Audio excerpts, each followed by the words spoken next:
sure we're totally protected. That's the Insurance Extra Point. Get out there and make something good happen today by calling Guahan Insurance Services at 475-1162 or visit us at the Camacho Landmark Center in Tamuning.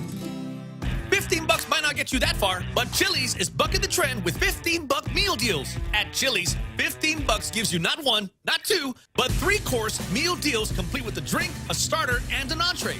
Mix and match three-course meals 15 ways to Sunday with soup, salad, or chips and salsa to start, and ranchero chicken tacos, honey chipotle crispers with rice, bacon ranch quesadillas, or personal fajitas for the main course. Build your own $15 meal deal at Chili's. More life and great value happen here. Guam Auto Spot has the best selection in Buick, DMC, Mitsubishi, and used cars like the 2021 Mitsubishi Mirage starting at $127 per paycheck. Zero down. Call 671-478-AUTO to take a test drive or get pre-approved online at GuamAutospot.com. Welcome to Tall Tales with Bob Klitzkie, the only show on talk radio where common sense is a lot more common. Phone lines are now open at 888-TALK. That's 888-8255. And now, The Point proudly brings you Tall Tales with Senator Bob Klitzkie. A well-regulated militia being necessary to the security of a free state, the right of the people to keep and bear arms shall not be infringed. Not today, not tomorrow, not on Saturday. So let's go straight from the Second Amendment to Zemi Ikadni.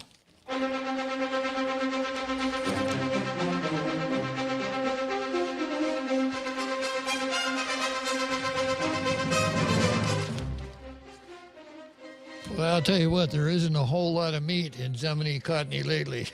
pretty lean editorial writing here. Looks like meat. Our view, ensure funding for measure to update abandoned vehicle laws. This is one of these meat analogs that's made out of soybeans, I think. 100% soy. Yeah.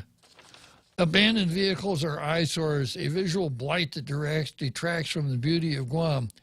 They pose a danger to children playing in and around them. They're breeding grounds for vermin. The gasoline, oil, and other chemicals in these junk cars may leak, seep into the ground, and kill plants, contaminate soil, and poison our water. The island's mayors have been charged with removing junk cars, but they are limited by how much money they are given for the task. They're limited by how much they want to do, basically. So, you know, if you don't have enough money, Mr. Mayor, if you don't have enough money, I would like to know this. What did the governor say when you were down at her office pounding on her desk saying, I need more money for junk car removal? What did the governor say to you? I never went to see the governor, but I don't have any money. You know, this mentality is where we're at. You know, a good excuse is every bit as good as a performance.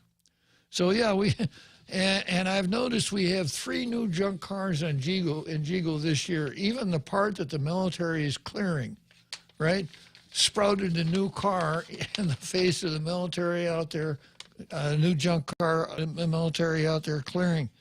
So if you tolerate it, you're going to get a lot more, Mr. Mayor. But the Jigo mayor, of course, I wonder where the mayor of Jigo lives.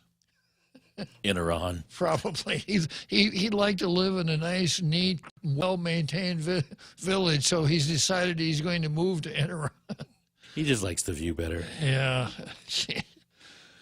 The island's mayors have been charged with removing junk cars. New legislation may help get more abandoned vehicles off the roadsides. Bill 155, introduced by Senator Todiata, aims to update Guam's abandoned vehicle laws, many of which are 50 years old.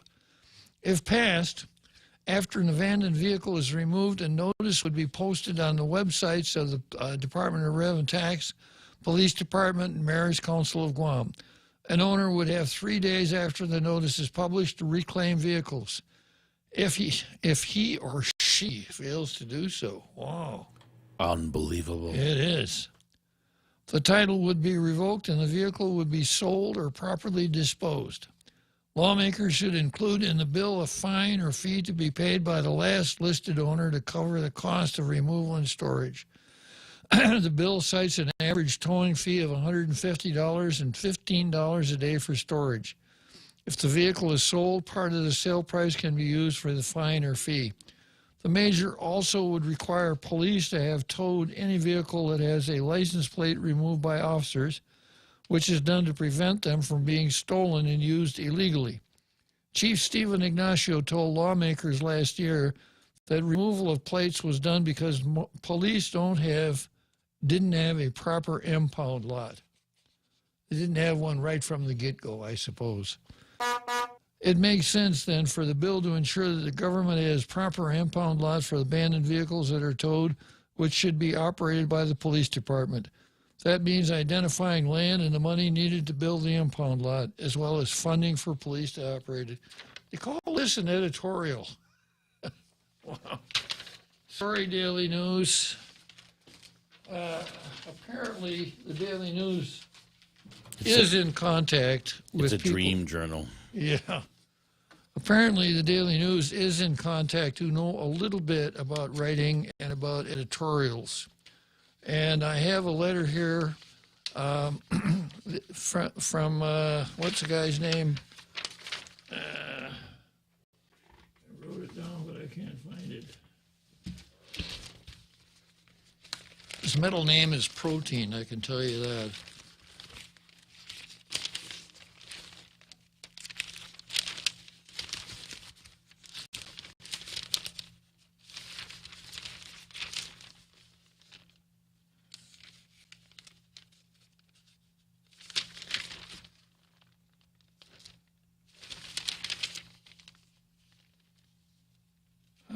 I must have found it in the Post.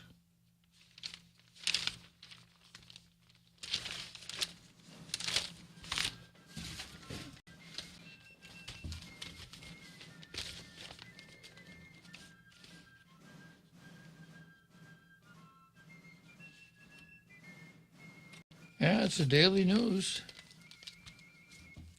I'll try one more time. Find this. I wrote this guy's name down, but I can't find where I wrote it.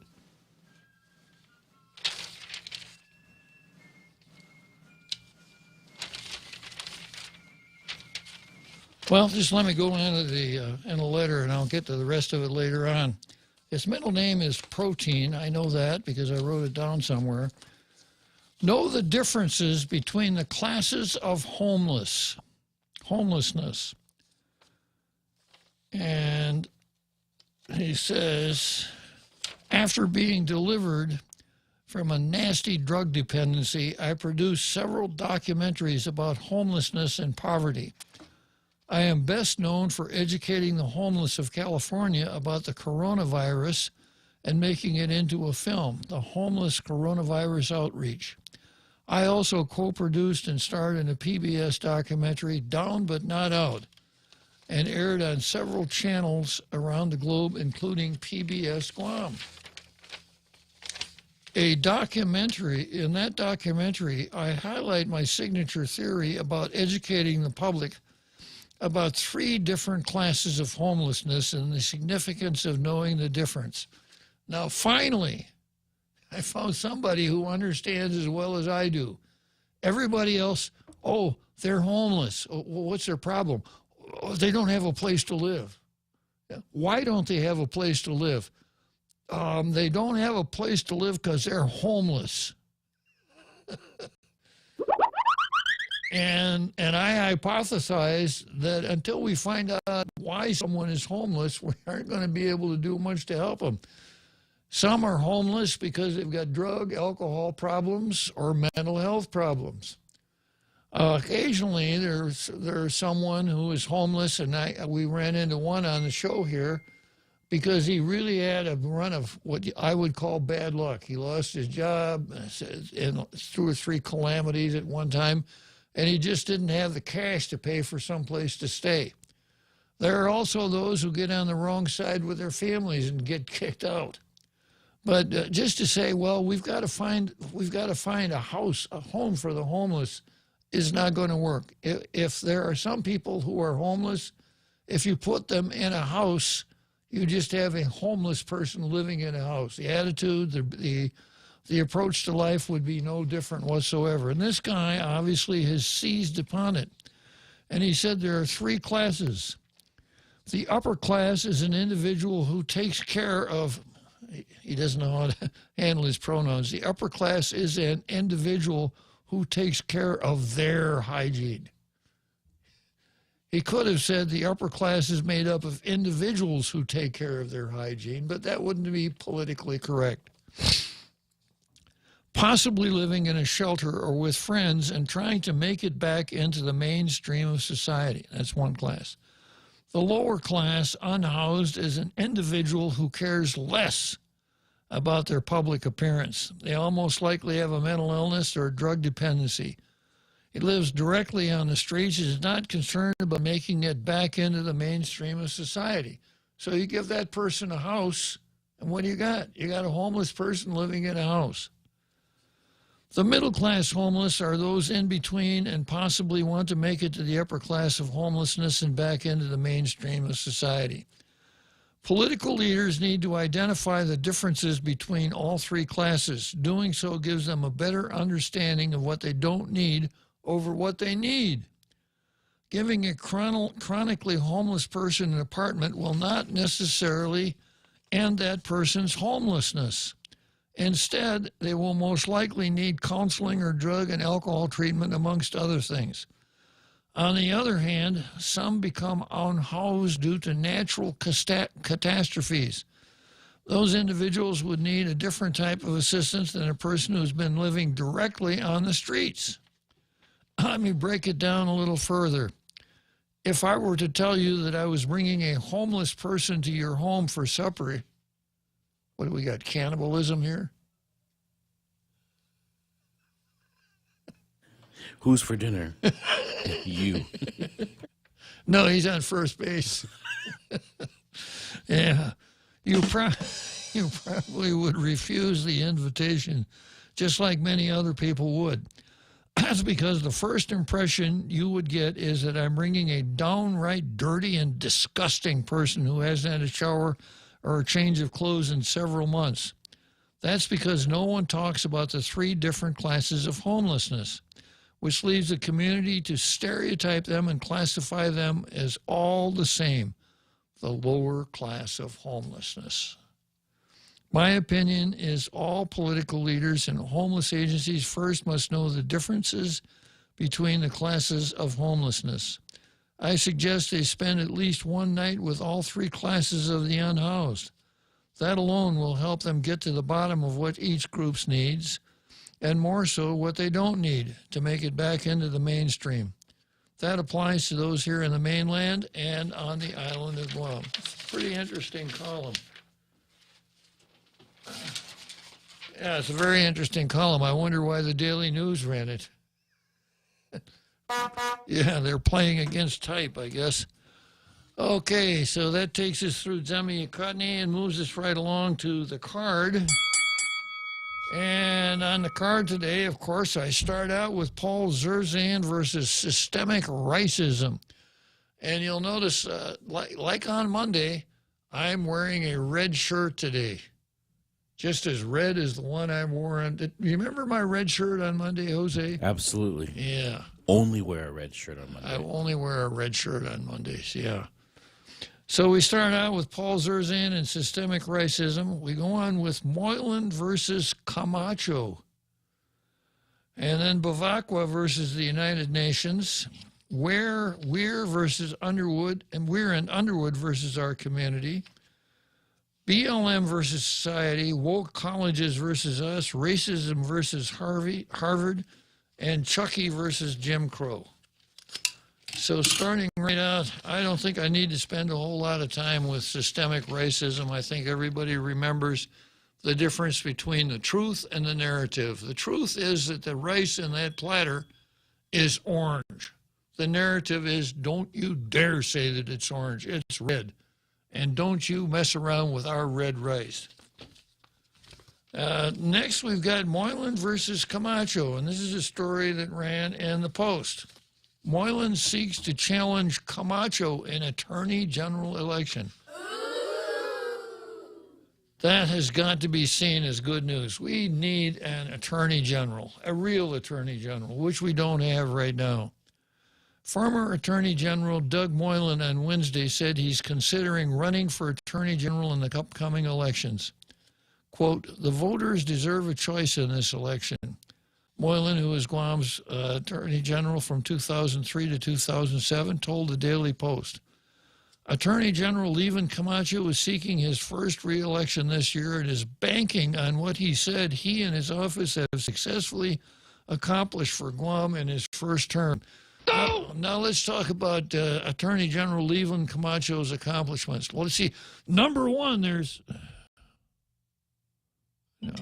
number two... number three, no. And Attorney General Levin Camacho, as far as I'm concerned, shot himself in the foot with that silly bunch of papers that he filed that he called a lawsuit. That is enough right there, as far as I'm concerned, to bring somebody else in who really understands what the job is and is not obviously in the governor's pocket and is not using his position to provide a defense for the governor's indefensible conflict of interest. Bob, I have a legal question for Sir. you, but it's going to take some time for me to file the lawsuit. Yeah, and the object of the suit is not to prevail, but to get an answer. I just need an answer to my question. Yeah, I got it right. Camacho's team received an attorney general candidate packet last week, while Moylan's team got theirs on Wednesday.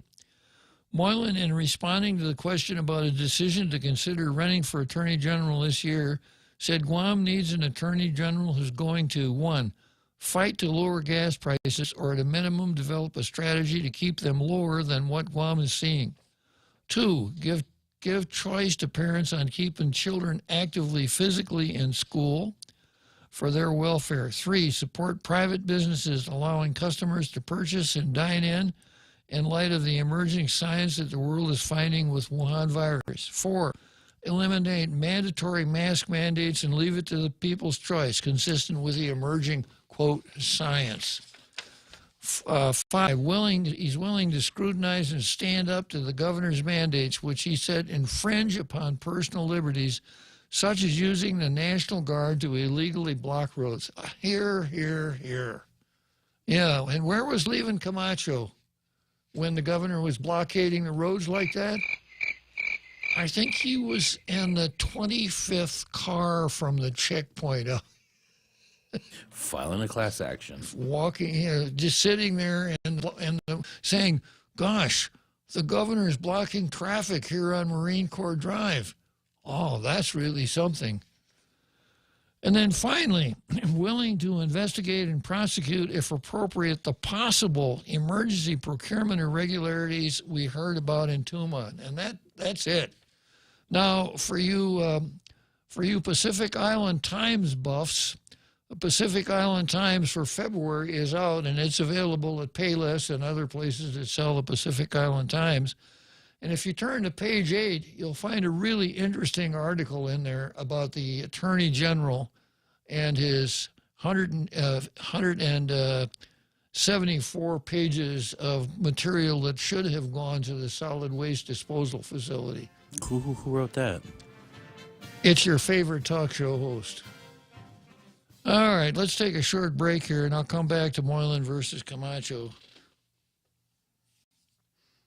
The Extra Point with Jerry Roberts of Guam Training. Hi, I'm Jerry Roberts, and every day on The Ray Gibson Show, I get to comment on the incredibly diverse, fun, challenging, sometimes frustrating, often exciting, but always interesting world of work. I hope you'll be there with us. You can find daily transcripts of The Extra Point at guamtraining.com. Tune in every weekday morning at 7:20 for The Extra Point with Jerry Roberts. Brought to you by Guahan Insurance Services and First Hawaiian Bank on 93.3 The Point.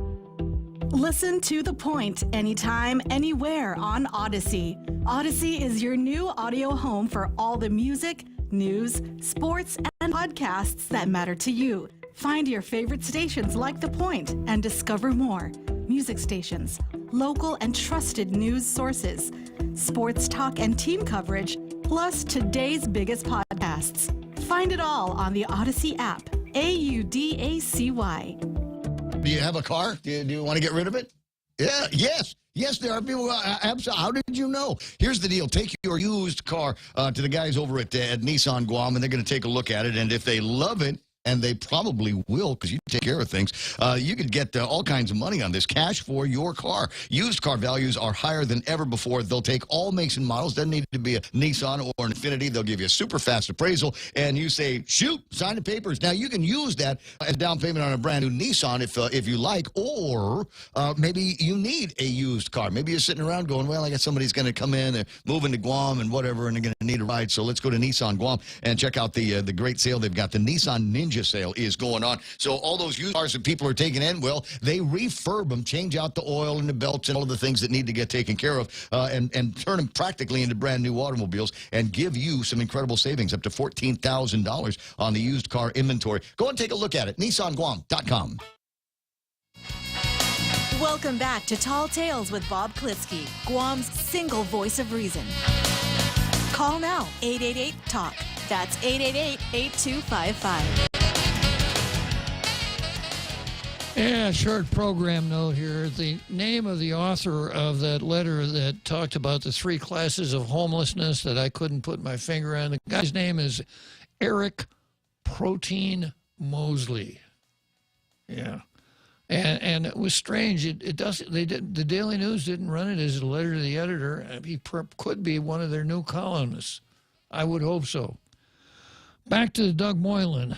Doug Moylan says the Attorney General's role is to enforce the law and, if disputed, to bring matters to the court to resolve. Bottom line, I continue my desire to serve our community once again.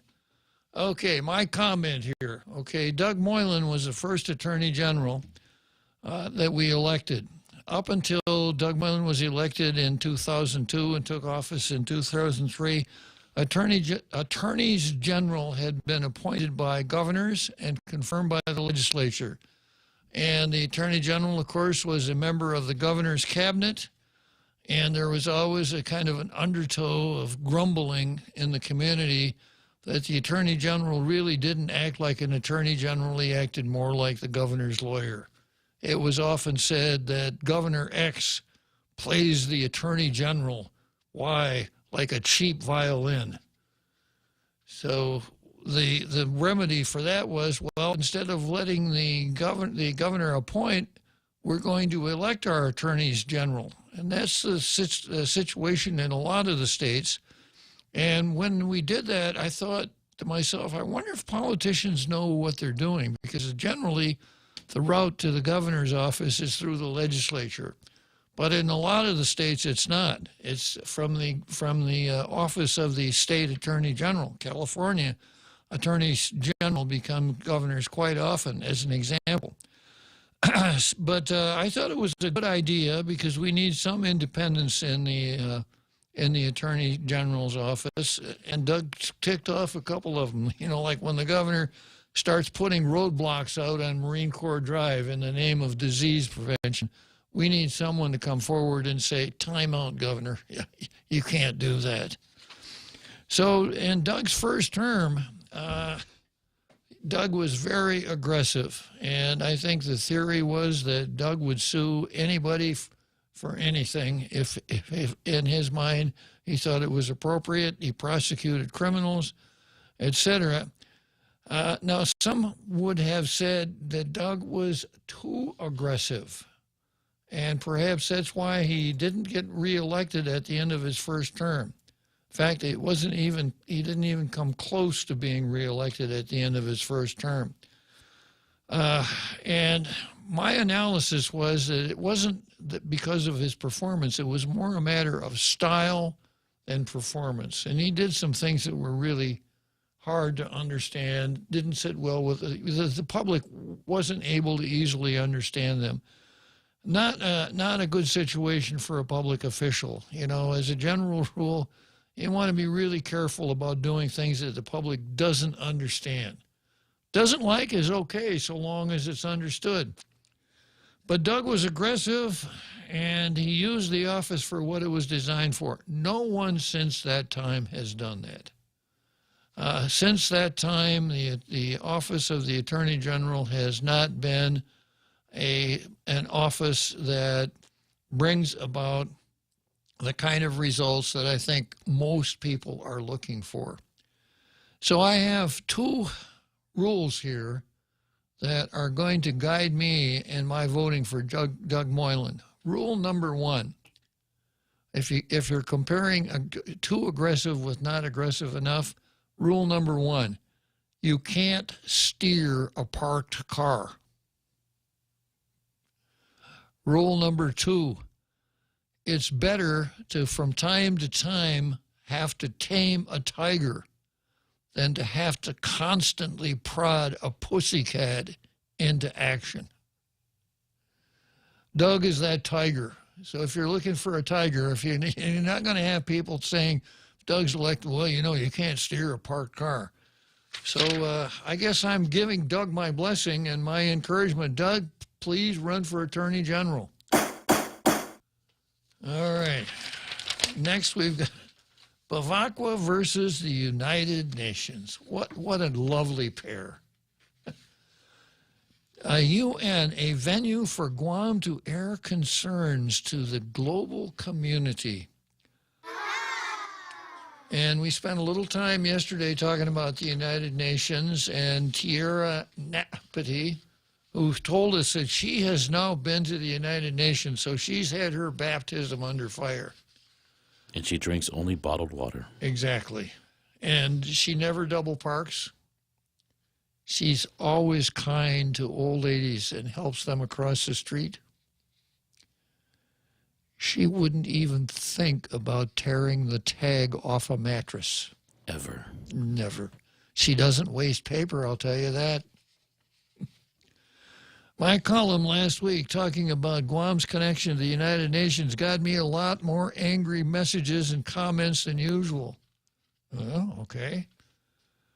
The nature of these comments and messages ranges widely, but beyond just being attacks on me, many of them also made characterizations of the UN and the U.S., which, more than anything, proved my column's argument that on the average, we don't understand Guam's relationship to the UN.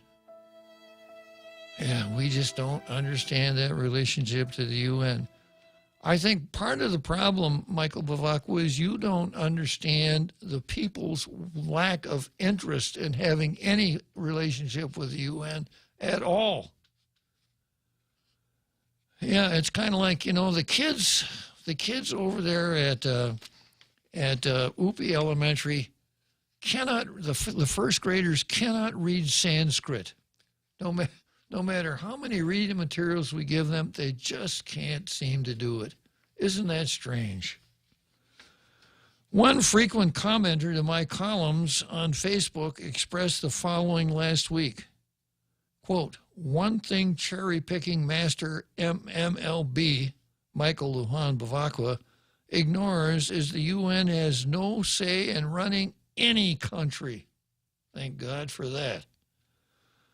Here we live by the Constitution, and only that if you ask him is fact-checking will not mention that, which is true. He never saw an article about the Constitution that he didn't like.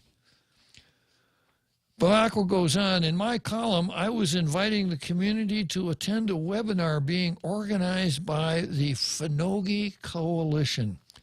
The next 500 years, navigating the United Nations and determining our future. I guess they figure that's how long it's going to take. So for 500 years, we can we could spend $1 million a year on the Chamorro Independence Commission, make sure that Melvin Wanpat's got his job. Anybody that takes 500 years, it's time to say goodbye. Yeah, exactly. Yeah, so for 500 years, Melvin will have his job, Bavacqua will have his job over at the museum, all of the other hangers-on working for the colonizers' government will have their sinecures protected and won't have to worry about going out and looking for real work. but they can still jabber about Chamorro self-determination. What they're really saying is Chamorro independence. The theme of this, always the separatists, is that we just don't understand. We're too ignorant to know what's going on, and they know better. They have to keep telling us. Exactly. Yeah. So if we're too ignorant to know what's going on, maybe we shouldn't be. Maybe we shouldn't have self-determination, right? Because we're not smart enough to make the right pick. That's the only explanation of why we're not all separatists. Because we just don't know. We just don't know. Yeah. Okay. The webinar will be live on Facebook, but people can also attend via Zoom and register to join on Eventbrite. Oh, man, I can't wait to get home and sign up for this thing. I wonder if it's going to be as good as Neil Weir and Robert Underwood versus us. I hope it doesn't last 500 years. This comment and so many others show the real need for a greater education. See? Education. Every time I hear Bavacqua and the separatists talking about education, I shudder. I know exactly what they mean by education. And it's a perversion of the word. And the role of the UN and the responsibility of the U.S. in Guam's decolonization. The commenter in question frequently appears to read the headlines for my columns, but perhaps really reads the text itself. Well, I can kind of understand that. I kind of have to here for my show. If he had, he would have seen that I never said anything along those lines. He's running for governor. I never said that the Holocaust wasn't about race, Whoopi Goldberg said. By the way, did you know what Whoopi Goldberg's real name is? Susan Johnson. Oh, boy. Yeah. Someone with the last name Goldberg should know a little better about what she's talking about. Well, and of course, that's the reason she chose that name. She wants people to think, well, yeah, Whoopi understands Jewish people and things like that. She didn't understand anything at all. Anyhow, back to Michael Bavacqua. While every nation has their own sovereign authority, as though there are different kinds of sovereign authority. You have sovereign authority or you don't. You don't have your own sovereign authority. You don't have someone else's sovereign authority. Now, apparently, Bavacqua doesn't understand the concept of sovereignty. Because if he did, he wouldn't write a sentence that said, well, every nation has their own sovereign authority, when what he's trying to say is that every nation has sovereign authority. The world has developed a larger international sense in which people sometimes speak of and think in terms of a global community. There's the re-education right there. You go. And boy, and I certainly agree with him there. This whole global community, Klaus Schwab, this whole outfit, let's not just be citizens of the United States. Let's be citizens of the world. We need world government so that we'll have true peace and prosperity. Yeah. So if that's why we should pay attention to the United Nations, because we need to think in terms of global community, I've just found another reason to thumb my nose at the United Nations. How do I count the ways? Oh, we understand. The UN was formed from that idea of greater cooperation and internationalism. I don't think so. I think if you look back at the United Nations, it was formed to form a Western alliance. That sentence is kind of the opposite of sovereign authority. The UN was formed from that idea of greater cooperation and internationalism. Yeah, you can't have both at the same time. It is far from perfect, but it is there to remind nations about their responsibilities and obligations in terms of respecting ideals that have come to be accepted as universal. I understand all the words. I can read the sentence. I know exactly what he's saying. but he's really not saying anything. He's coming forward with, the leftist party line here, and which, of course, the whole separatist thing is, and he wants it to be believable. He goes on to say, in the 20th century, the majority of the world's countries came to recognize that colonialism was wrong and should not exist in the world anymore. With that recognition came obligations from countries that still possess colonies or non-self-governing territories to assist those places and peoples in achieving a genuine level of self-government and ending their colonial statuses. This is not something imposed on the U.S. The U.S. acknowledged and accepted this when it placed Guam on the list of non-self-governing territories. Until the time when Guam becomes genuinely self-governing, the obligation remains, and the UN annually provides reports and updates on Guam. Wow, that's really heavy duty. It's also a venue where people from Guam can speak about their concerns, stay in nice hotels, enjoy a really nice vacation in New York City. Let's go a little down south to D.C. and do that. The first former delegation traveled to UN in 1982. Since then, hundreds of Chamorros and allies have testified on the question of Guam before the international community. Hundreds of Chamorros. It's really worked well, hasn't it? Now, I can imagine this dialogue between Tierra Napati and one of her friends, where Tierra is educating her friends. So, Tierra, how is this this self-determination thing working on Guam? Oh, it's working really well. We've been going to the United Nations almost every year since 1982. We get to stay in nice hotels. People are really kind to us. They treat us as something kind of exotic, but it's a lot of fun. And then we have the colonizers' government is spending $1 million a year on something called the Decolonization Commission to give some of our people work. And I went to the United Nations myself in 2011. So it's really working well. Trips to the UN, bureaucracy. What more could you ask for? Have you had any success? Were you paying attention to what I just said? Nope. That's interesting. I'm trying to remember the last time we voted for a Guam UN representative. Yeah, I don't think we did. Yeah, we probably should. And I know exactly who would be a really good guy to do it. Yeah. I won't mention his name, but his initials are Bavakwa. At the end of the column, it's also a venue where people from Guam can speak about their concerns. In recent years, more and more work has been undertaken to use the UN in new ways as a platform to bring attention to Guam's issues, focusing in particular on issues such as human rights. We've got a serious human rights problem here. Indigenous rights and climate change action.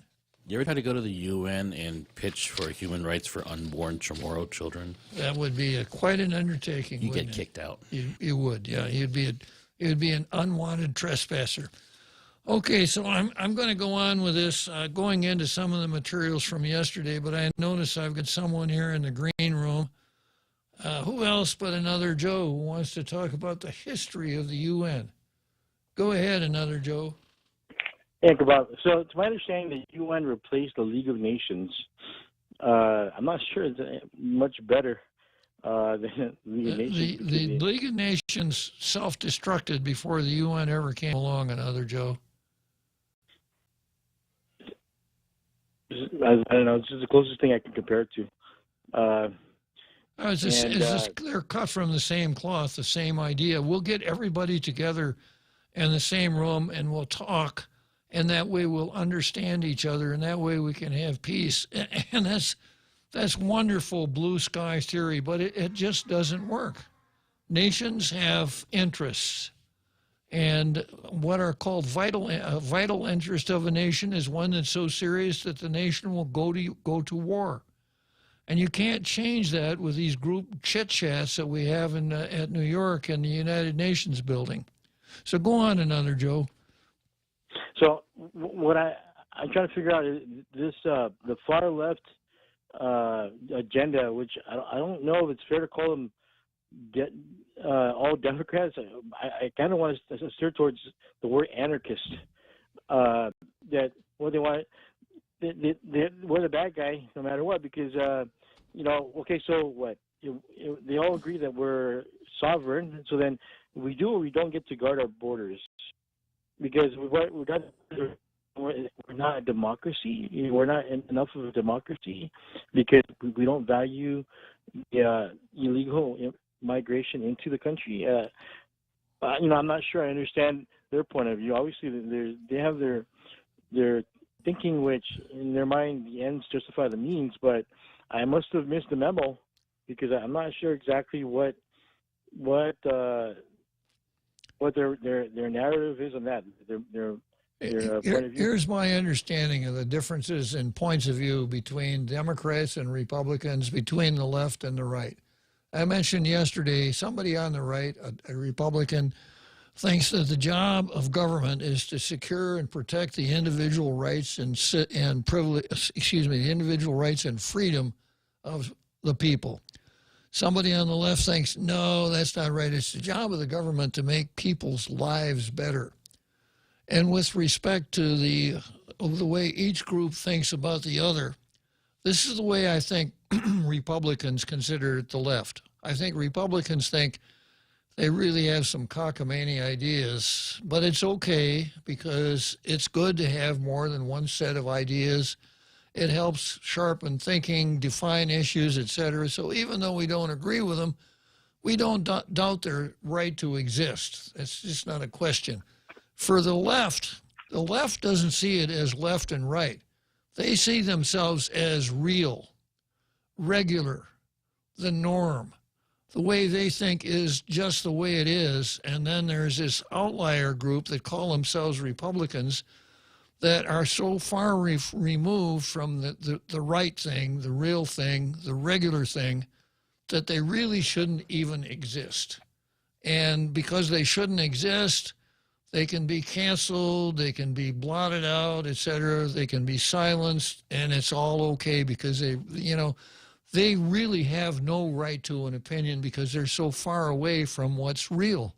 That's the way I see it, another Joe. I think there's a word for that, Uncle Bob. In history, they call that excommunication. Well, they would very much like to excommunicate the left, that's for sure.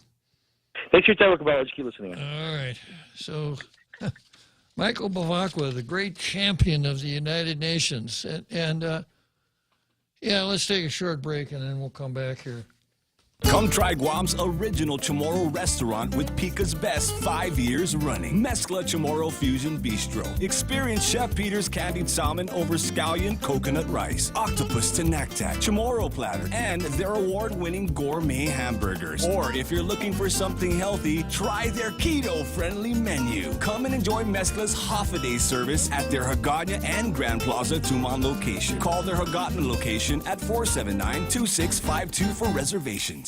Get a box of Post or Kellogg's cereal for only 99 cents when you fuel up on $35 or more of mid-grade or premium high-performance fuel. Conditions apply. See store for details. Get a 75-ounce bottle of Dawn dish soap for only $5.95 when you fuel up on $35 or more of mid-grade or premium high-performance fuel. Conditions apply. See store for details. Get a Bounty paper towel 2-pack for only 99 cents when you fuel up on $35 or more of mid-grade or premium high-performance fuel. Conditions apply. See store for details. Circle K. Take it easy.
Okay, so here we are back again. I saw an interesting comment here on Facebook from Michael McCleary, I think his name is. Yeah, Michael Jordan McCleary. He said, I had the junk car in Hawaii over the holidays. I had to bring the plates and title registration to DMV. I filled out a form and they came to pick it up for free.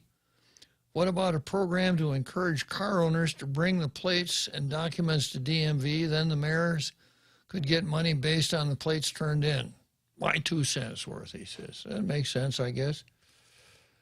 But of course, you have to, one thing you got to do, you got to get the mayors used to the idea that they actually have to do something with their jobs. Other than the 3 southern mayors who seem to understand that too fairly well. You know, and the subject of mayors, I drive through Datado on my way down here every day. And now, although this is not the norm, that large park in Datado between Marine Corps Drive and the frontage road on the other side, the grass is actually mowed, but I've seen it knee deep. Yeah. And then something else is really off-putting. When that skate ramp was built, they also built a fence alongside on the sidewalk to keep pedestrians from straying into Marine Corps Drive. Well, it didn't take the vandals long to start tearing that apart. And, of course, it hasn't been fixed. So it's years. So there are big gaps in the fence. There are poles sticking out, et cetera. It's as ugly as an old mud fence. And where's the mayor of Datado when it comes to doing something like that? Now, I suspect that if I were to call the mayor of Datado, she'd have 3 or 4 really good excuses, operating on the basis that if you got a good excuse or two, that's every bit as good as a performance. But your village looks like crap. All my money went to Mauricio. And you know why? It has to do with airborne waterfowl. You need to use the right equipment there. Airborne waterfowl. What does a goose do when he flies overhead? Look out below. Yeah, honk, honk. All right. So yesterday I spent some time on Underwood and Weir versus our community and congratulated Weir on finally introducing the key term for the 21st century into the discussion, systemic racism. And both he and Underwood picked up on it and said, you know, that the U.S. government, the way the U.S. government treats the island of Guam is an example of systemic racism, on and on and on and on. I pointed out the real systemic racism, which was the Organic Act as originally introduced, but the systemic racism there was in favor of Chamorros as opposed instead of against it. And I just want to refresh recollections here. We've had a couple of political status commissions, and there's a couple of them are still on the books.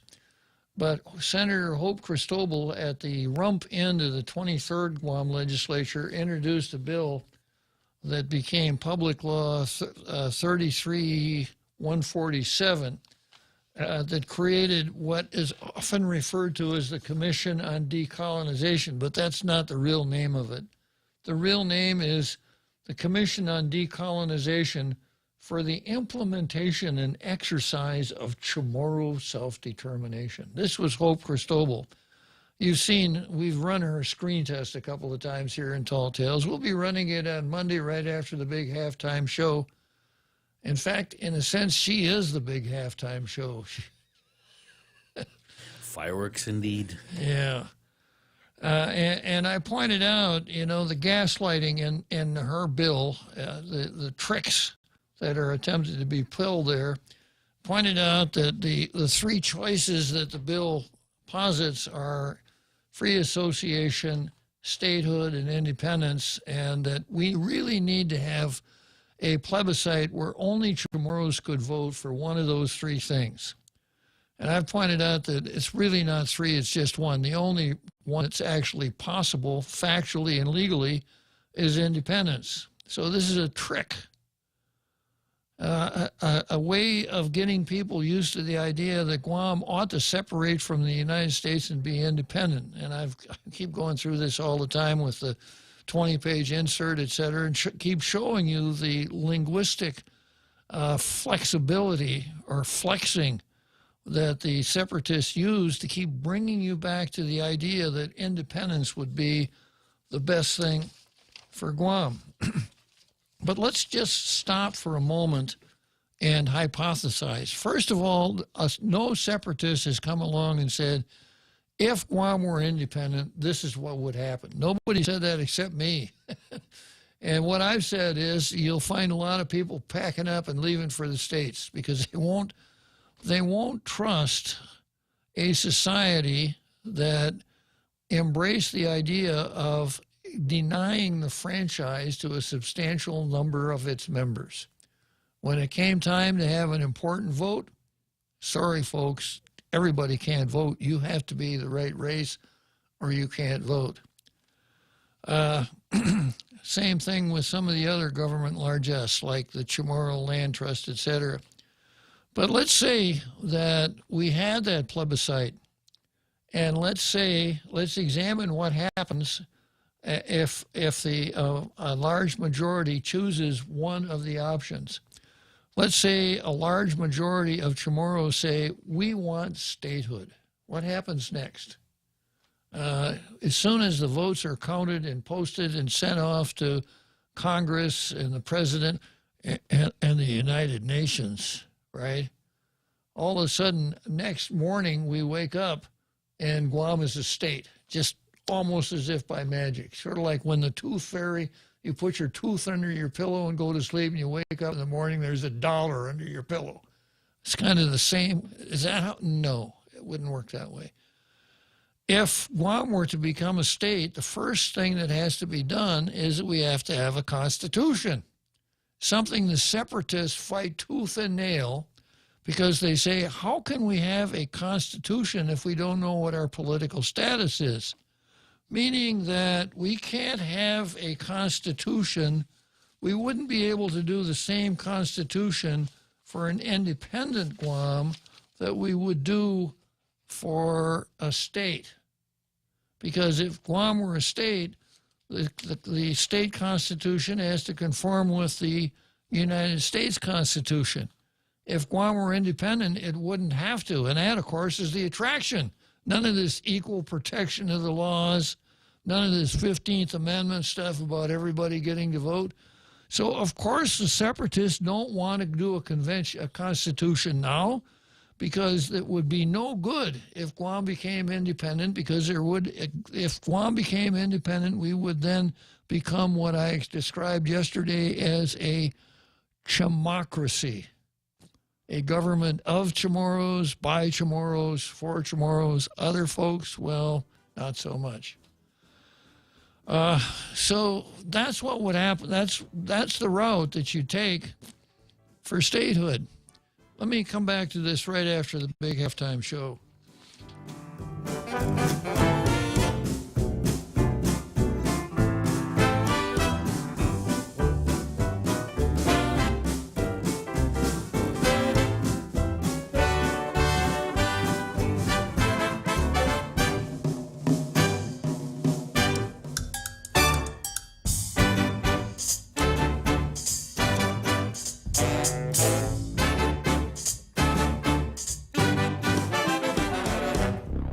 The Point is KUSG, Hagåtña, Guam, 93.3 FM and 104.3 HD3.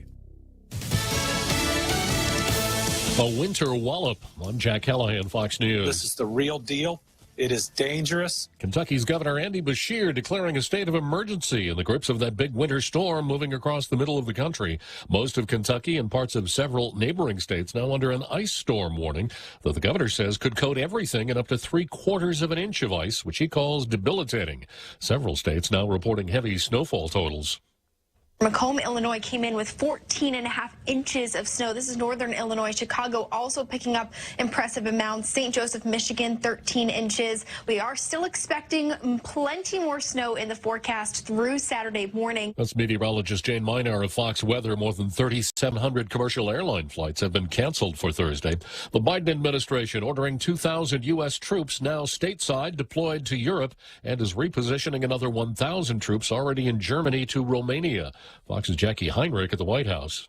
President Biden said his decision to deploy troops is consistent with what he's told Russian President Putin from the beginning. As long as Russia's acting aggressively, the U.S. will reassure NATO allies of our support. Russia's President Vladimir Putin accusing NATO of deceiving Russia over its expansion plans in Eastern Europe, but claims there is still room for diplomacy. The Pentagon says U.S. Special Forces have conducted a large-scale counterterrorism raid in northwestern Syria, calling it a successful mission with no U.S. casualties. But activists and some residents in the area claim several people, including civilians, were killed in the raid. The sheriff in Butte County, California, says one person has died from the shooting that started aboard a Greyhound bus at a gas station in Oroville, California, in the north central part of the state. Several other people were shot and wounded. Police say the suspect fled into a nearby Walmart where he was captured. America is listening to Fox News.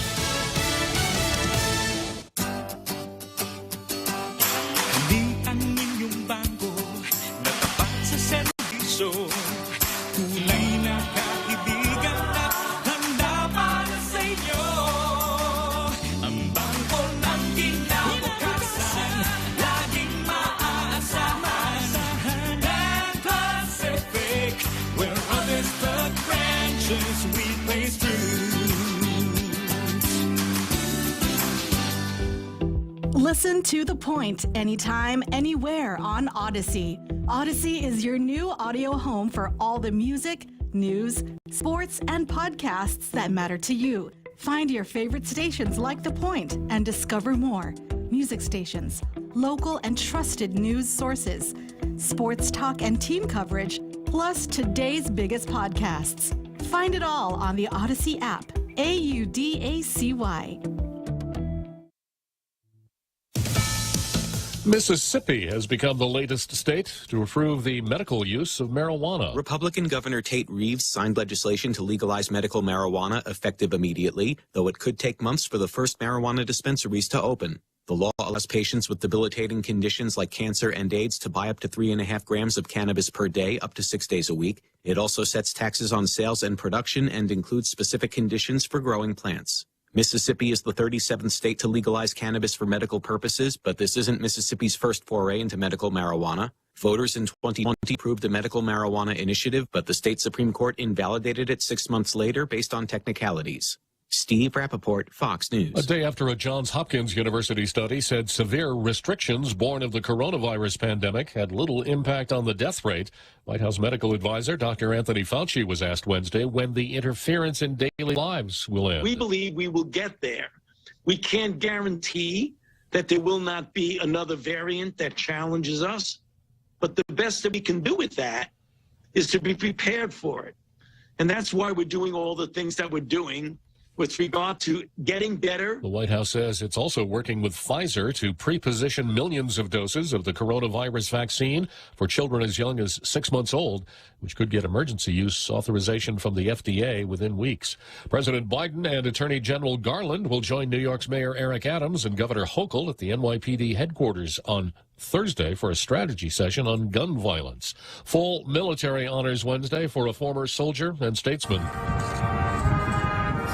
Former Kansas Senator Bob Dole buried at Arlington National Cemetery. He was a decorated Army veteran who was wounded in Italy during World War II.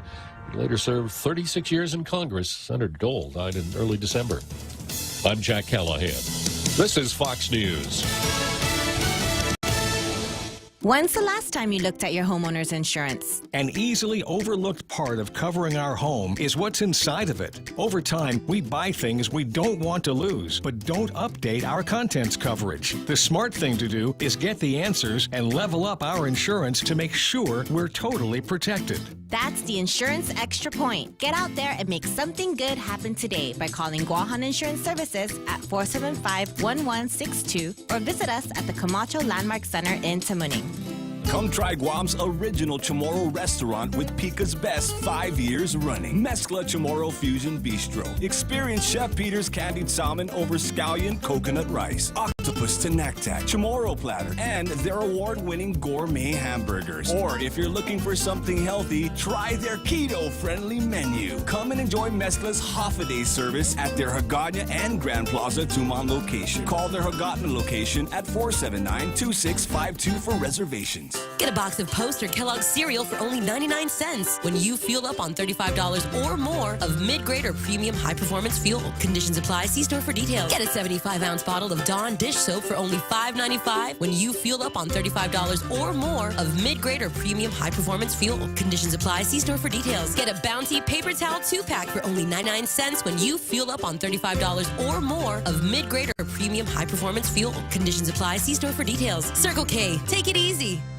Guam Auto Spot has the best selection in Buick, GMC, Mitsubishi, and used cars like the 2021 Mitsubishi Mirage starting at $127 per paycheck. Zero down. Call 671-478-AUTO to take a test drive or get pre-approved online at guamautospot.com.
It's another great halftime show. They just keep getting better and better every day. I know a lot of folks really, really like that halftime show, and our Fred, I'm sure you're one of the fans for that halftime show also, correct? I am, Judge.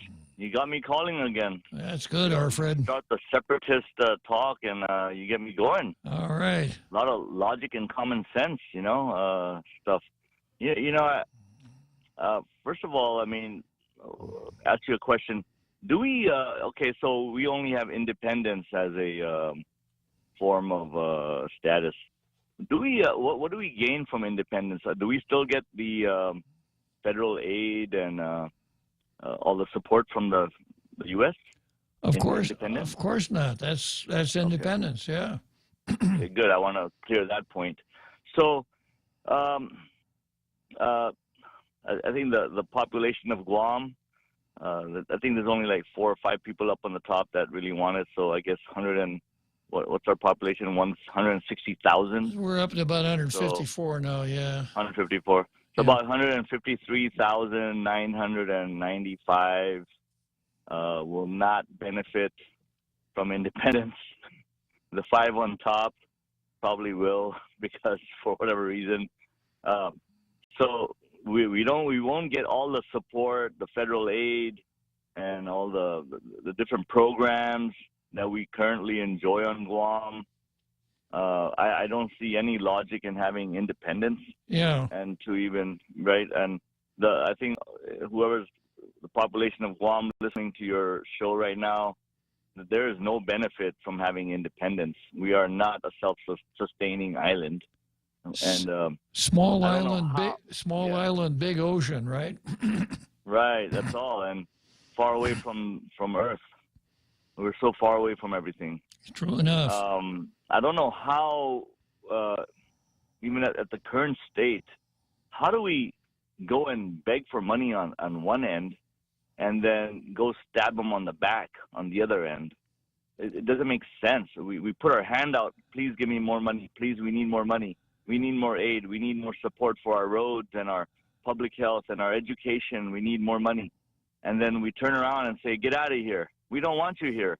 Well, that's our governor, where she goes and asks for all these things and then sends Tony Mabauta over with a knife to stick it in the back of the United States. So It's not called stabbing in the back. It's called airing your concern. Yes.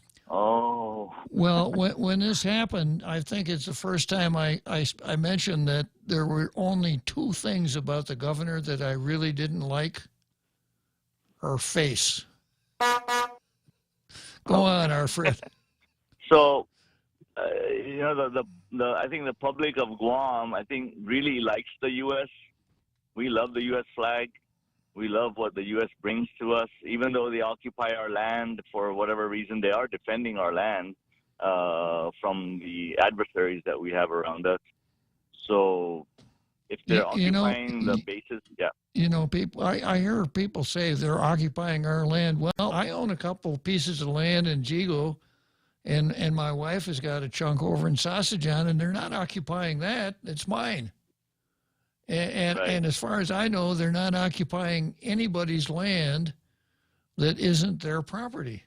And that's kind of the way it goes with anyone with land. You know, the only land that you can occupy is land that you own. Right. So, you know, if they're occupying the bases and any other land area, they're compensating the island big time. Over years and years worth of compensation we're getting, and those lands that they're occupying, they've been paid off. The island, our island, has been paid off with money and support, tenfolds or hundredfolds over.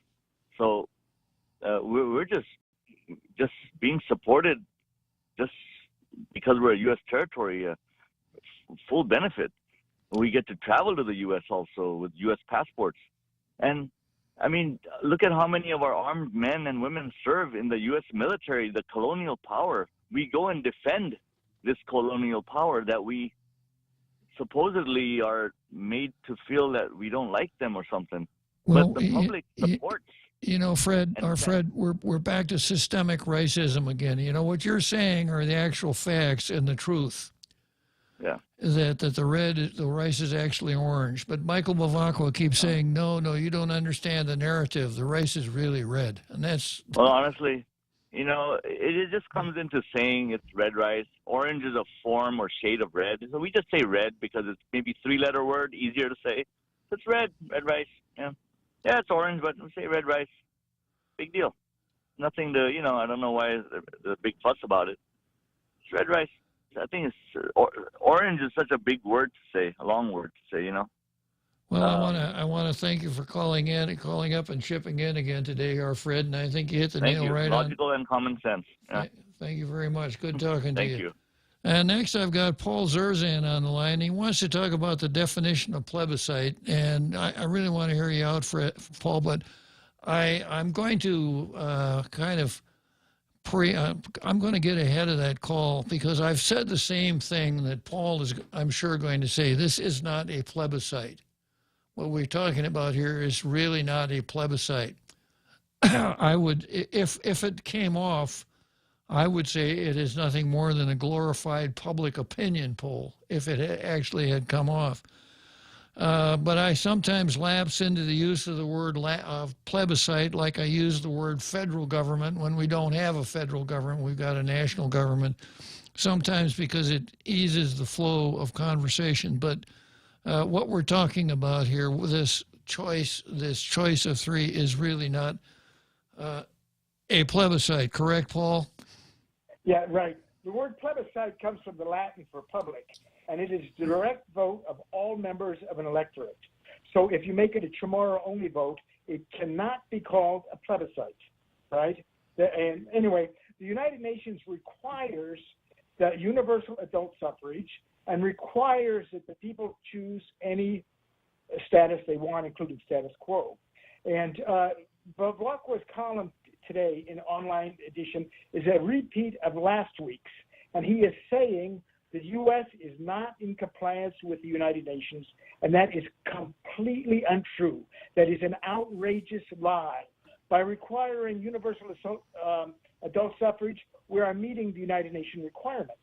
And by giving the people of Guam the right to choose any status they want, we are meeting specific United Nations requirements. And I brought documents to meetings of decolonization, and they throw me out because they want to repeat a lie. But it's completely outrageous. And I just dropped by the Pacific Daily News office to rant at the editor that they are repeating the same column that was written last week, and it's just completely untrue. Bavacqua makes it up. I look it up. Anybody can look it up. You can find it online. In 135 decolonization votes by the United Nations, all 135, everybody got to vote. The latest one was New Caledonia. Half the population of New Caledonia is not native inhabitants, but they voted. And they only had two choices, independence or status quo. And for the third time, they chose status quo. So New Caledonia is decolonized, even though there's been no political change. But they have determined self-determination. They like being a part of France. They like the status quo. And so technically they've been decolonized, even though nothing has changed. Anyway, I can rant forever. I'm really upset about this. So maybe I should hang up. Well, I'm really glad you called, Paul, and keep doing what you're doing. You know, when you have loudmouths that say things that aren't correct and we acquiesce, we kind of get what we deserve. So I'm really glad you're out there fighting the good fight, Paul. Thank you. Good talking to you. Okay, let's go from red rice to the state of Utah, Salt Lake City to be exact, and none other than the legendary Johnny Utah. Good afternoon, Johnny Utah. Good afternoon, Judge Bob. Hello? Yeah, go ahead. Tell me what you want to tell me. Okay. Hey, so, well, first of all, I want to say is that Americans love Guam. The United States has a very high opinion of Guam. Here where I'm at in the mainland, whenever anybody finds out that I spent time on Guam and that my wife is from Guam and my stepson is from Guam and we have family here from Guam, they say nothing but good things about Guam. The citizens of the United States absolutely love Guam. They defend it. They say they think that it's America. They and a lot of people here do know about Guam. And as for the separatists and Bavacqua, I call him Bivouac. You know, that to me, the name separatist is in the essence of what they're all about. They're about separation. They're about dividing the people of Guam against one another. In my opinion, their whole motive is to cause division. And nothing more. And like you said, a public relations thing. It's nothing more than that. Because if they really wanted separate to be separate, they would have a plan. They would have a document that lists out exactly what it is they're going to do to make Guam successful as an independent country, financially, socially, everything. How they would deal with other countries internationally. They would have a plan, and they don't have that plan. I've never seen that plan. Have you? No, of course not. You know, there's no plan for that. It's hogwash. It's baloney, and to me, it's all about. It's almost as if it's a different version of the leftist extremism, but it's the Guam version of it.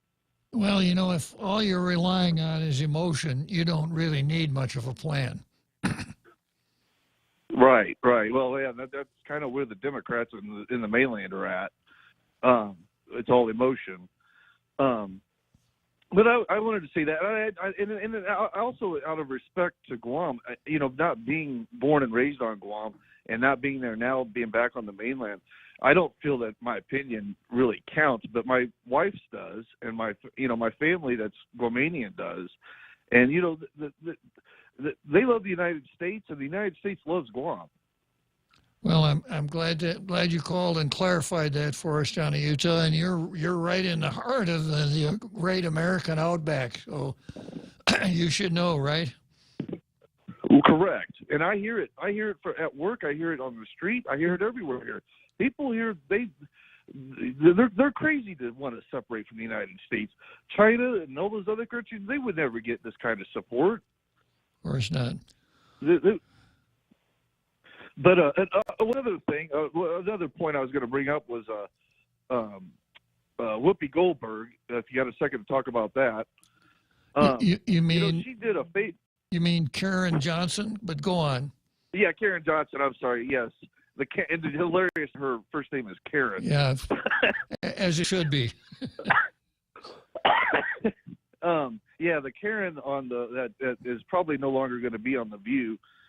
She really exposed a big crack in the leftist movement, which is CRT, critical race theory, because what she did on live TV to the entire nation, to the entire leftist side, was exposed the foundation of what CRT is about.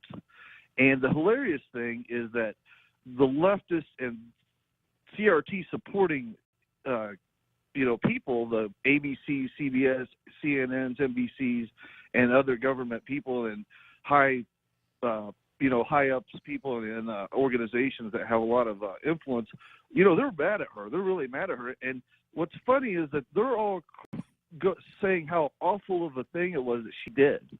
But what they don't realize is that what they're doing is they're exposing CRT. They're saying, yeah, CRT is wrong, because that's what she just did. She just described CRT through her opinion. Well, you know what? I know a couple Johnsons here on the island, and I'll just sum up by saying this. You can always tell a Johnson, but you can't tell him much. Good talking to you, Johnny Utah. God bless you. Let's go, Brandon. There you go. All right. So I was talking about, the three options that if we had our public opinion, our glorified public opinion survey, one of the options is statehood. Well, if we're really serious about statehood, the way you proceed on that is you develop a constitution. Once you got a constitution, you have your non-voting delegate in Congress introduce an enabling act. The enabling act goes to the floor. If the Congress likes your constitution, you got the votes, etc. The enabling act passes, and there's a date certain set for statehood, and the president, by proclamation, will on that day say Guam is a state. That's how it works. Which one of our representatives here in the island has introduced an enabling act? How excited are we? We did a constitution back in 1978.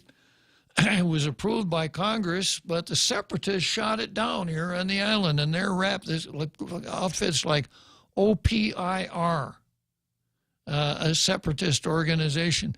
How can we have a constitution when we haven't decided what political status we want? So they shot it down, which means, obviously, statehood's out of the question because you got to have a constitution for statehood. So that's one status. Free association. Now, we've seen three examples of free association: the Marshalls, the Federated States of Micronesia, and the Republic of Palau. Those islands were all Japanese mandates. I went through the history of this the other day, just briefly. They were all Spanish colonies. When the United States beat Spain in the Spanish-American War, bought the Philippines, etc., Spain didn't want its Pacific Island colonies anymore and sold them to Germany. So there was a German colonial regime in those three island groups, also in German New Guinea. And I think they even had a concession on the coast of China. Yeah, Tsingtao maybe. And when World War I broke out, the Japanese quickly declared war on Germany, came in and took took control of all of those islands, and at the end of World War I, the League of Nations, which our friend Another Joe mentioned just a second ago, established a League of Nations mandate over those islands and put Japan in charge of that mandate. And the Japanese did a lot with it. You know, at one time there were 40,000 people living on Saipan. Garapan was a metropolis, streetcars, etc. Sugarcane. They raised a lot of sugarcane. And, of course, Japan being short of arable land, there isn't much of it in the Northern Marianas, but it's better than a poke in the eye with a sharp stick. The Japanese drew so much water out of the lens to raise sugarcane that the lens became brackish, and it's still brackish to this day. The brackishness could clear if no water were withdrawn from the lens for 15 years. I don't think that's going to happen. So we had the Japanese mandate over those islands, and of course at the end of World War II, Japan lost all those islands. The United Nations set up this mechanism called the Trusteeship Council, and they established trusteeships over conquered lands. And those three island groups, plus the Northern Marianas, fell into a trusteeship group called the Trust Territory of the Pacific Islands. And the United States was the country that was the trustee that was in charge of those four island groups. Well, the United States set up a Congress of Micronesia, and finally negotiations were held between the United States and representatives of those three island groups, which were not under a foreign flag. They were not under the U.S. flag. They were not, the United States did not exercise sovereignty over those countries. They were in that trusteeship. So they had the ability to have a free hand to negotiate with the United States. The United States had someone to actually negotiate with, and the United States cut deals with the three island groups. And the deal it cut with the Northern Marianas was the Northern Marianas said, we want to be a colony. And so the United States cut a deal with the Northern Marianas. Northern Marianas became a colony with a covenant. When it comes to free association for Guam, Guam is already under the sovereignty of the United States. So if the United States really decided it wanted to negotiate a treaty or a covenant of free association with Guam, who would it negotiate with? A mirror. The government that's created by an act of Congress? The Chamorros? You can see this is not possible because Guam is not even a quasi-sovereign like the four island groups were at the end of World War II. If there is to be something like free association, then Guam would have to become independent and then start negotiating with the United States. So that's not a possibility. Is independence a possibility? You better Hong Kong believe it. Article 4, Section 3 says the United States, let me just read that again for the umpteenth time. It's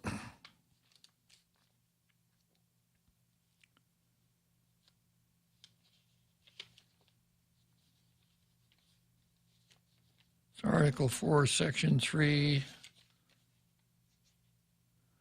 The Congress shall have power to dispose of and make all needful rules and regulations respecting the territory of the United States.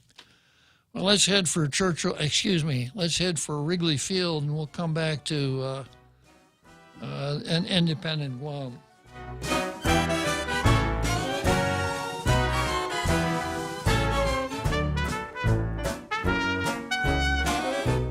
The Extra Point with Jerry Roberts of Guam Training. Hi, I'm Jerry Roberts, and every day on The Ray Gibson Show, I get to comment on the incredibly diverse, fun, challenging, sometimes frustrating, often exciting, but always interesting world of work. I hope you'll be there with us. You can find daily transcripts of The Extra Point at guamtraining.com. Tune in every weekday morning at 7:20 for The Extra Point with Jerry Roberts, brought to you by Guahan Insurance Services and First Hawaiian Bank on 93.3 The Point. Half a day. This is Clara Manglonia from Security Title with an important warning. Wire fraud is real, and home buyers and sellers are one of the biggest targets, even on Guam. When sending money by wire transfer, be sure to confirm the wire instructions by phone, not email. In this case, it's good to be suspicious and know who you're dealing with. Let the professionals at Security Title work with you to minimize loss due to wire fraud. We are here to help. Do you have a car? Do you want to get rid of it? Yeah, yes. Yes, there are people. Absolutely. How did you know? Here's the deal. Take your used car to the guys over at Nissan Guam, and they're going to take a look at it. And if they love it, and they probably will because you take care of things, you could get all kinds of money on this, cash for your car. Used car values are higher than ever before. They'll take all makes and models. Doesn't need to be a Nissan or an Infiniti. They'll give you a super fast appraisal, and you say, shoot, sign the papers. Now, you can use that as down payment on a brand new Nissan if you like, or maybe you need a used car. Maybe you're sitting around going, well, I guess somebody's going to come in, they're moving to Guam and whatever, and they're going to need a ride. So let's go to Nissan Guam and check out the great sale they've got. The Nissan Ninja sale is going on. So all those used cars that people are taking in, well, they refurb them, change out the oil and the belts and all of the things that need to get taken care of, and turn them practically into brand new automobiles and give you some incredible savings, up to $14,000 on the used car inventory. Go and take a look at it. NissanGuam.com.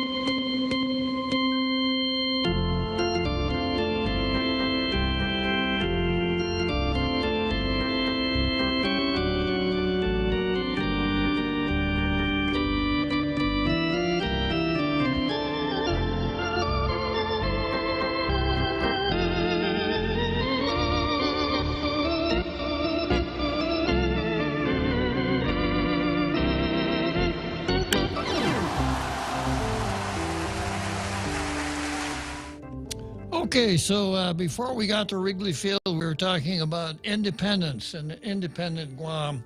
I think before I charge into that, I'm going to check and see who's in the green room here. I've got our Carl who wants to talk about separatists. So tell us what we need to know, most dangerous man in the room. Hey, good afternoon, Bob. Best part of the day. Dog Tales is on. Yeah, I just wanted to be as repetitious as Michael Bavacqua is, and just state that this really has nothing to do with decolonization. The decolonization movement actually started in the, I believe it was the 50s and 60s. It was sparked by the writings of a man named Franz Fallon. And I forget the title of some of his books, but he was very anti-Western. He was a Marxist, and he was very much for using violence to overthrow colonies, which he felt was a good thing to do. And you know, if this was about decolonization, at the top of the list would be Tibet.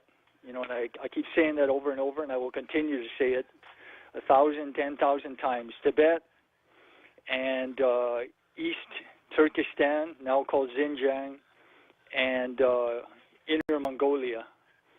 And they are nowhere to be found. This is just a way to deconstruct Western industrialized, especially industrialized democracies.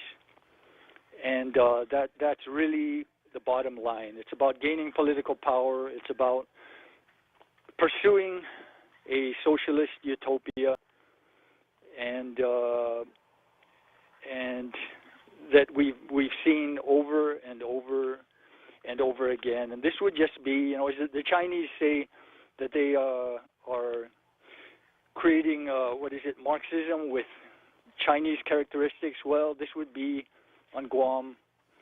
Marxism with, or socialism with with Chamorro characteristics. Just their try at creating a socialist utopia. And this really has nothing to do with decolonization. It's about destroying and defragmenting capitalist countries like the United States, breaking them apart, and flipping, if possible, the entire United States, but you know, also its territories. And that's what this is all about. It's all about political power, and you know, you've stated the resistance to writing a constitution because they want to separate from America and wipe the slate clean, have no constitutional restrictions, the U.S. Constitution, on their power, no constitution of our own, and start over with a clean slate and just concentrate power in just like we see in all socialist governments. So that's what this is really all about. Well, I appreciate your viewpoint, Carl, and I can't say that I disagree with you. Yeah, and I think it needs to be stated, you know, over and over again until, you know, to drive the point home that that is really what this is all about. And anyway, thank you for allowing me to chime in again. You're always welcome on Tall Tales, Carl. Good talking to you. Okay, Bob. So I was talking about, let's see, where did I leave off here? I was talking about an independent Guam, right? So if we had what I erroneously referred to as a plebiscite, but if we had this public opinion survey that was knocked out of existence by the Davis case, and a substantial majority of the people said we want Guam to be independent. In other words, the Chamorro preference was for independence. Then what happens next? Does the United States say, well, we're really into decolonization, so what we're going to do is on the 1st of July in 2023, we're going to relinquish all sovereignty over the island of Guam, and we'll let the Chamorros who live there, let them figure out what they want to do next. That would be pretty chaotic, wouldn't it? Or is what the Bavaquas of the world think should happen is, if that were the vote, then the United States, the Congress should start passing laws that say the Chamorros of Guam shall constitute themselves into a body politic, and that body politic shall then develop organic documents for the governance of Guam after American sovereignty is withdrawn. Is that what they really want? Because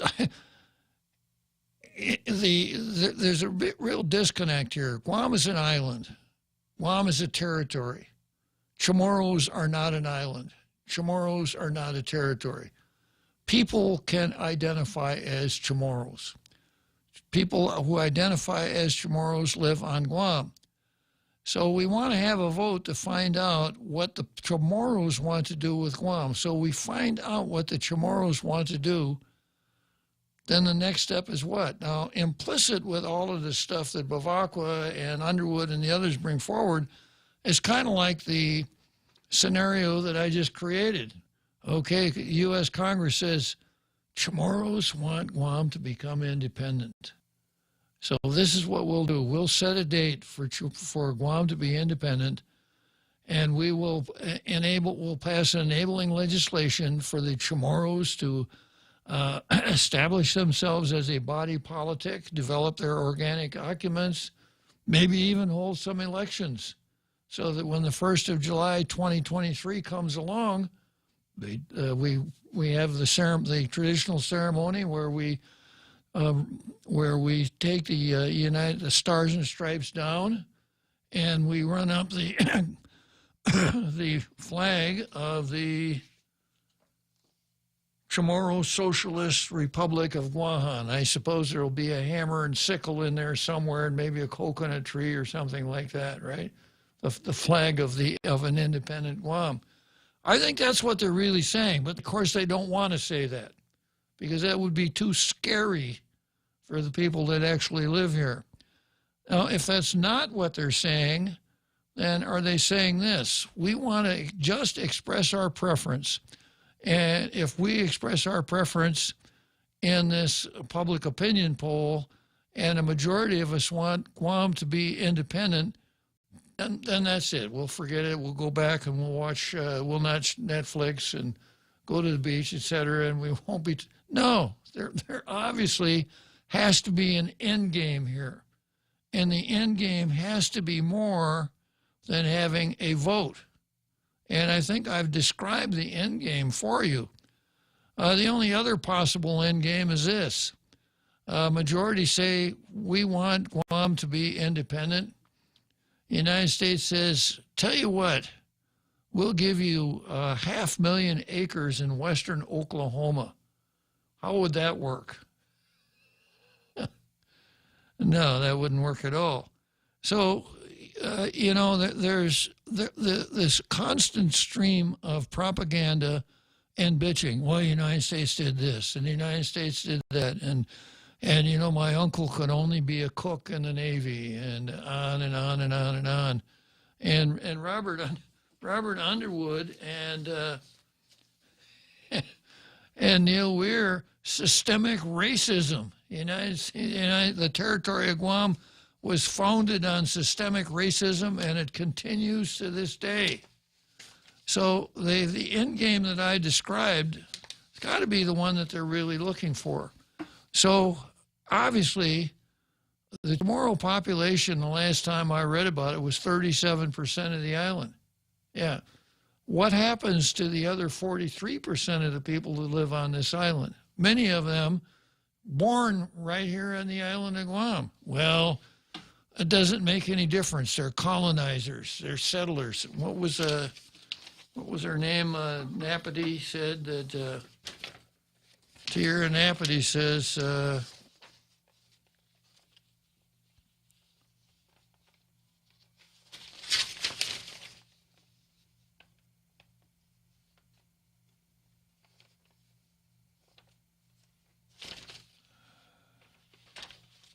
Oh, yeah.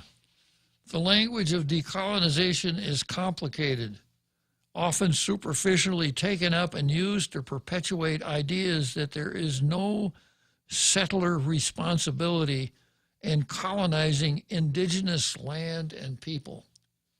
Now, what do you think she means by that? Let's say we do it this way. Let's say that I say, yeah, I agree. The island of Guam is really colonized land. Over 500 years ago, there were people that lived here that we now call Chamorros. They didn't call themselves Chamorros then, but they were living here. And the Spanish came in and established a colony, which became a U.S. colony in 1898. So I agree, this is colonized land, and that the people, the resulting populations, some of whom probably benefit from the old Jim Crow rule that one drop of colored blood made you 100% colored. Some of our Chamorros probably benefit from the one drop rule. They are the colonized people, and that I'm a settler because I moved here from somewhere else and I'm still here. So I'm a settler. And she says, the language of decolonization is complicated, often superficially taken up and used to perpetuate ideas that there's no settler responsibility in colonizing indigenous land and people. Okay, so I admit I'm responsible. No, I'm responsible for colonizing the land and people because I'm a settler. I'm really not quite sure what I did to accomplish that. And I'm also not really very sure what I should do. If it was a bad thing that I did, I'm really not sure what I'm supposed to do to make amends. I think probably just walking around with a shirt that says, I'm a settler, would be enough. But, a little autobiographical story here. When I was a senior in college back in Wisconsin, I really wanted to travel. I wanted to go to faraway places with strange sounding names, and I wrote 50 letters all over the world. I got a response from the island of Guam. I looked at it. It didn't look all that attractive to me. But one day, a recruiter came to the campus where I was going to school. So I set up an appointment to go talk to the recruiter. He had a slide projector, of all things, if you remember what slide projectors were. And I looked at that, and I thought, maybe this looks really kind of interesting. Maybe I ought to reconsider. Maybe I should go. And the recruiter said, Mr. Klitzkie, please come to Guam. We really need teachers. So I said, okay, I will. And he gave me the papers, and I sent off the papers. And as the saying goes, the rest is history. But I'm still a settler, even though I was, I came with a good intention, subject to an invitation, etc. I'm still a settler. Okay, let's head for Churchill Downs, and then we'll find out about what another Joe wants to tell us this time on the merry-go-round.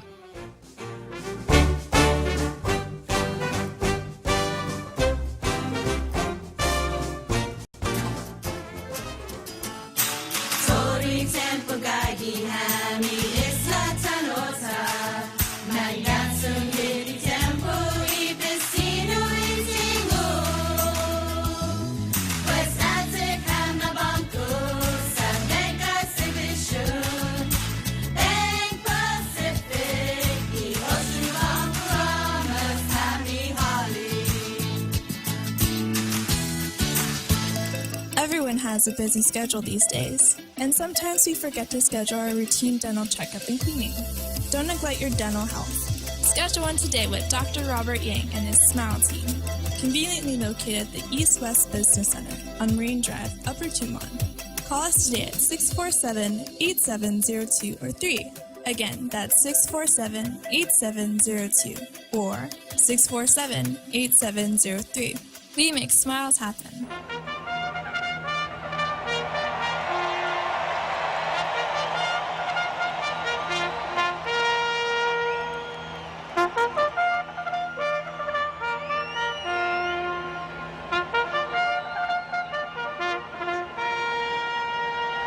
So here we are, Churchill Downs, and most people don't realize this, but there is actually a merry-go-round in the infield at Churchill Downs. A lot of people wouldn't believe that if I told them that, but there is a merry-go-round in the infield of the racetrack, and guess who I spotted riding on that merry-go-round?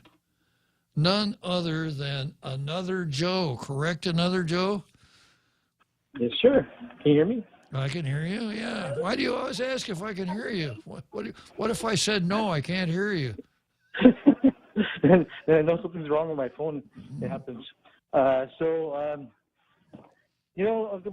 lot of repeating, and at this point, I like to get some feedback from these so-called separatists, if they feel they're separatists, and also.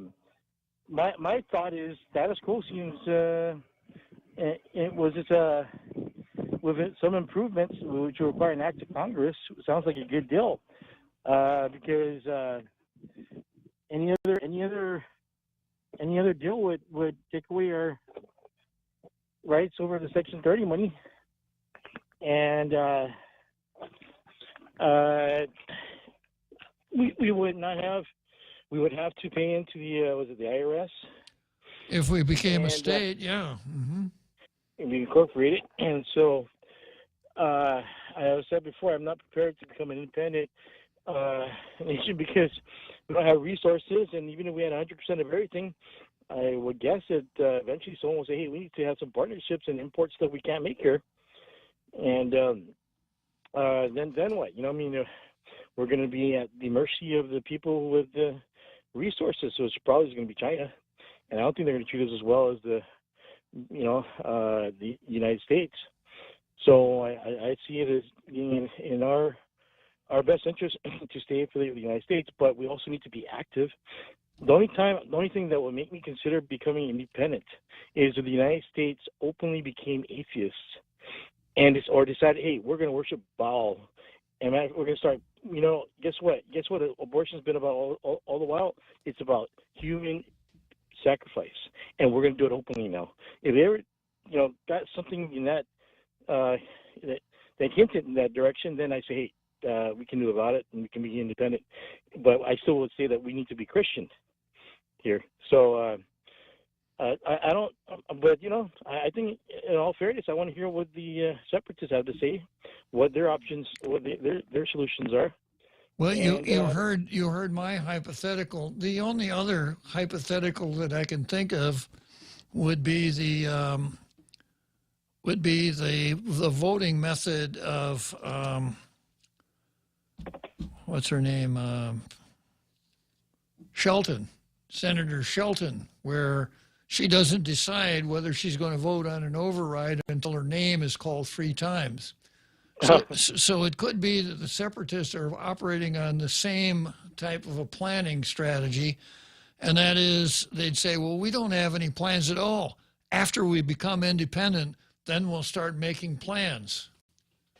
That could very well be it. The option to blame others for not turning out the way they will like it. Hey, Bob, thanks for your time. I'll just keep listening, man. All right, good talking to you, Another Joe. Another Joe said, if America were not Christian, we're really working hard on that, aren't we? We're really working hard on stomping out Christianity in the United States, and it's all part of the same package. None of these events... Diversity, Bob. Yeah, none of these events stands on its own bottom. So, so I spent a lot of time talking about independence, decolonization, the systemic racism, Bavacqua's column, etc. And I hope you'll bear with me because I think these are really important subjects. And the other side, the separatist side, keeps pounding away at it. And obviously they've had some success recruiting younger folks, Tierra Napati as an example.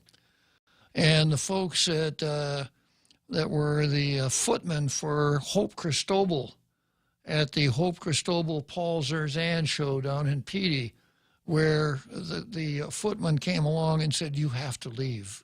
You have to leave. I don't know why, but that's just you have to. You have to leave. Yeah, you can't be disrespectful to the ideals of Hope Cristobal. So, you take that, you take her brazenness, Bavacqua's access to the newspaper with his column all the time.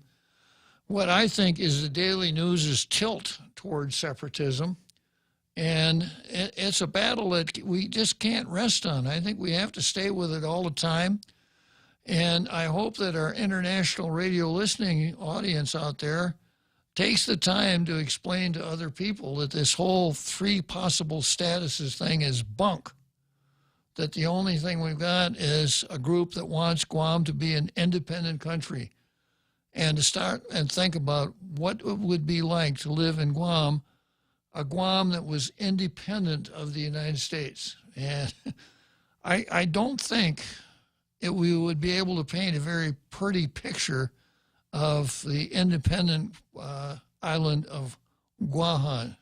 Emotionally, it might be very satisfying to a certain part of the population, but I think that's as far as it would get.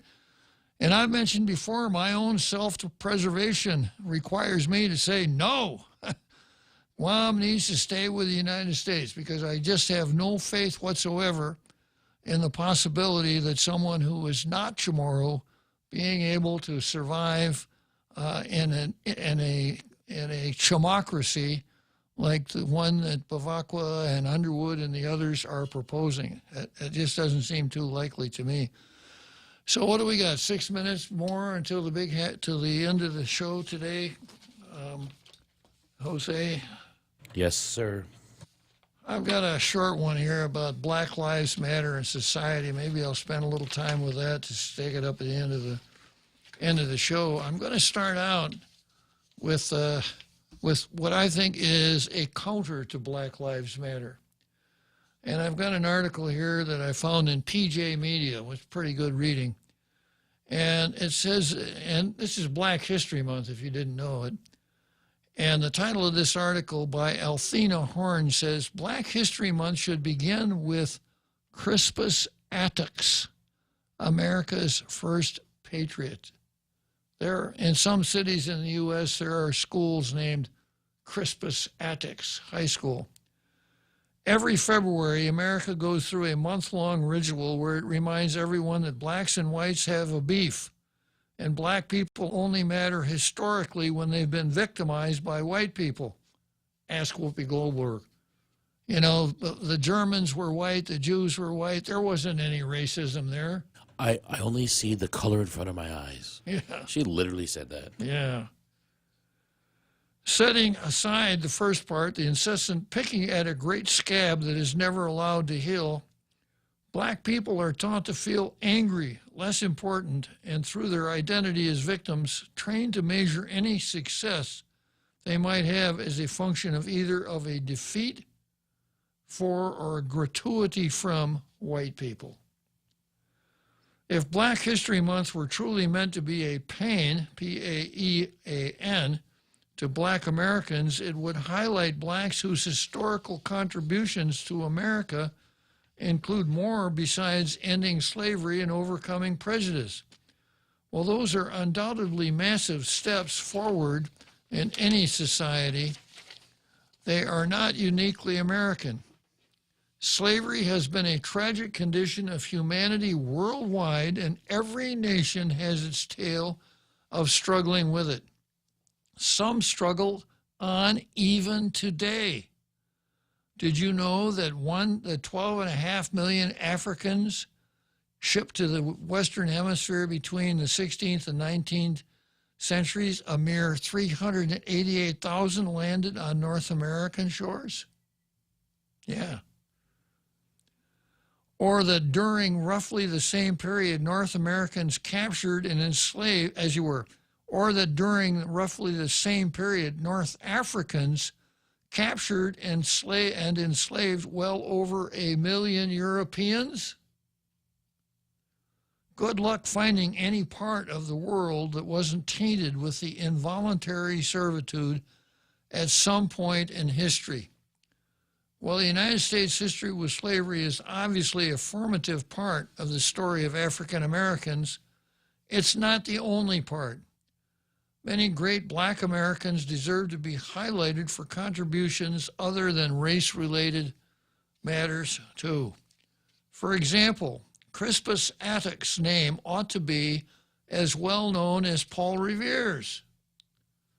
Attucks was the first American patriot killed as he confronted the British at the very beginning of the American Revolution. The National Park summarizes Attucks' amazingly important final act and resulting death. Crispus Attucks, a sailor of mixed African and indigenous ancestry, died in Boston on March 5, 1770, after British soldiers fired 2 musket balls into his chest. His death and that of 4 other men at the hands of the 29th Regiment became known as the Boston Massacre. Death instantly transformed Attucks from an anonymous sailor into a martyr for a burgeoning revolutionary cause. In March 1770, tensions were running red hot between American colonists and their British rulers. On that fateful day, Attucks helped lead a group of angry sailors who confronted British soldiers stationed in Boston. The sailors wielded clubs, hurled snowballs, and shouted at the sailors. In panic, the soldiers fired into the crowd. Attucks was the very first person killed in what came to be known as the Boston Massacre, a pivotal event that brought the colonies and England to the threshold of war. Yeah. So I'll maybe come back to Crispus Attucks tomorrow, but That's an interesting approach to black history that you don't hear very often. Okay, so we wrap up another exciting edition of Tall Tales today. I'll be back tomorrow to close out the week, and in the meantime, let's go, Brandon!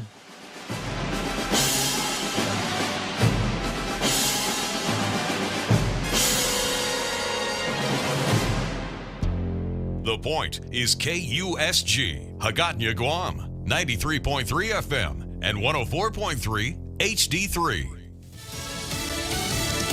U.S. troops on the move. I'm Jack Callahan, Fox News, over the tensions between Russia and Ukraine. The Russian position continues to grow along Ukraine's border, to the south, to the east, and to the north, especially around Belarus. Here in Ukraine, officials are warning that if diplomacy fails, there could be a much wider war, a war that could engulf all of Europe. Fox's Steve Harrigan in Kiev. 2,000 U.S. troops now stateside have been ordered to Western and Central Europe. 1,000 more troops now stationed in Germany are on their way to Romania in support of NATO allies. Pentagon spokesman John Kirby says because don't exactly know what Mr. Putin has in mind. We don't exactly know what he's going to do. satellite photos of the area seem to show Russian troops near the Ukrainian borders at a higher state of readiness. The Pentagon says U.S. Special Forces have conducted a successful anti-terrorism raid into northwest Syria with no American casualties. There are local reports of some civilian deaths. Those have not yet been independently confirmed. In the north-central California town of Oroville, police say at least one person has died in a mass shooting. They actually found that the people who were shot were inside that Greyhound bus. Now, while they were on the scene, they started getting more phone calls that just a few blocks south at the Walmart, more people were being shot at. Police got there. They found several victims there as well. And police say a person who they believe is a suspect connected to both of these locations was the person that they arrested. That's reporter Garj Paul Sunga of Fox 40 in Sacramento. At least 4 other people reported to have been wounded. Millions of people in the U.S. are under winter storm warnings. Max Gordon of Fox Weather is in Champaign, Illinois. Some parts of central Illinois got up to a foot of snow with this round of winter weather, with strong bands of snow showers producing 1 inch to 1.5 inches of snow per hour. America.